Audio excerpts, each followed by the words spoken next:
while in Seattle, we spent a weekend in the Olympic National Park, which is just across from the Puget Sound. So I read a book, as I mentioned last time, called The Good Rain by Timothy Egan, and he had a whole chapter on the Olympics. So instead of making something up, I'm going to use a lot of his words to talk about the place that we visited and all that we learned. European American explorers feared the rainforest, as they did no other part of the New World. It was too dark, too green, too impenetrable, a place of death and danger, home for cannibals, hell with a cloud cover. Left alone, the land went crazy. Trees grew to sizes unheard of anywhere else. 11 plants and 7 species of wildlife flourished here and no place else. And the prodigious salmon runs filled gravel beds with such numbers as to create a white noise of their own.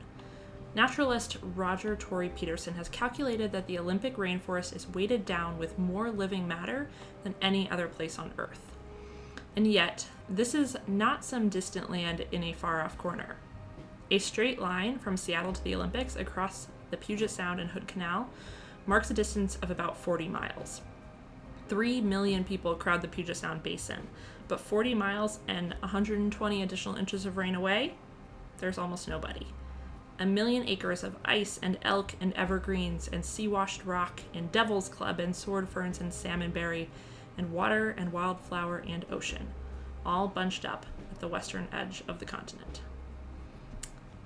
The wilderness saved it. Even as Washington's population boomed in the 1800s, the Olympic Mountains remained a mostly unexplored area by white folks. There were a few explorers that landed in the Olympics in the 1700s. However, they were all killed by natives, which then made future travelers wary. In 1790, a group of Spaniards did try to build a settlement in the very northwest tip, Nia Bay, but lasted all of 4 months. The driest 4 months of the year at that. Even during summer, what chased the whites away was the drip, drip, drip. Ironically, the edge of the continent is thick with life. 1 cubic foot of tide pool can support more than 4,000 living things. The 9 coastal tribes that lived on the peninsula were pudgy from clams and crab and salmon and whale blubber. The first Europeans to visit nearly starved to death. The name the Olympics came from the only European that appeared to have a pleasant experience. Captain John Mears, a fur trader who missed the mouth of the Columbia and sitting off the rugged coast at sunset on a warm summer night in 1788, looked at the highest peak and wrote, "If that not be the home wherein dwells the gods, it is beautiful enough to be, and I therefore call it Mount Olympus."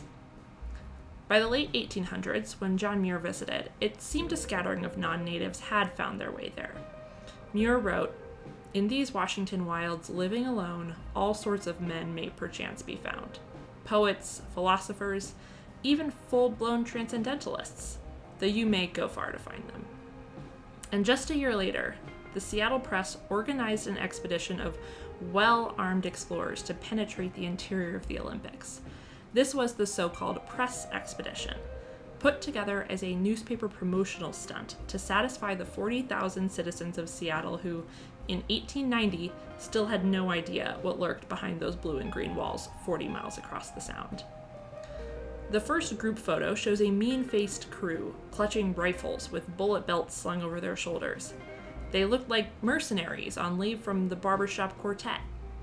Loaded down with tons of food, boxes of whiskey, carpenter tools, and enough ammunition to wrest Vancouver Island from the British, the Press Expedition took 4 weeks just to leave the outskirts of civilization on the northern peninsula. By then, our supply of whiskey was well nigh exhausted, one member told the paper in a dispatch. After getting nowhere and getting soaked, they, in a bid for wider readership, named dozens of mountains after dozens of newspaper editors. On a map today, you cannot find a single one of their names. It took the Press Expedition 6 months to travel 49 miles. No mountains were climbed.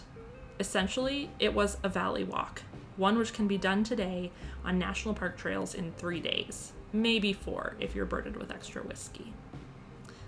In 1909, when the coastal elk were dwindling, Teddy Roosevelt made much of the peninsula a national monument. And nearly 30 years later, Teddy's cousin Franklin Delano Roosevelt, who couldn't even walk, toured the perimeter of the peninsula by car. He was enchanted.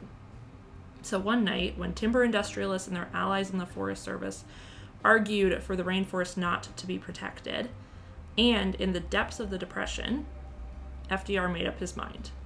The Olympics must be a national park. Now, the largest Roosevelt elk herd in the world roams this peninsula. It was a beautiful place. We loved visiting it, and not to get sentimental, but let's go outside to places like this, and let's save them. Thanks for watching. We'll be back soon next time with our Seattle review.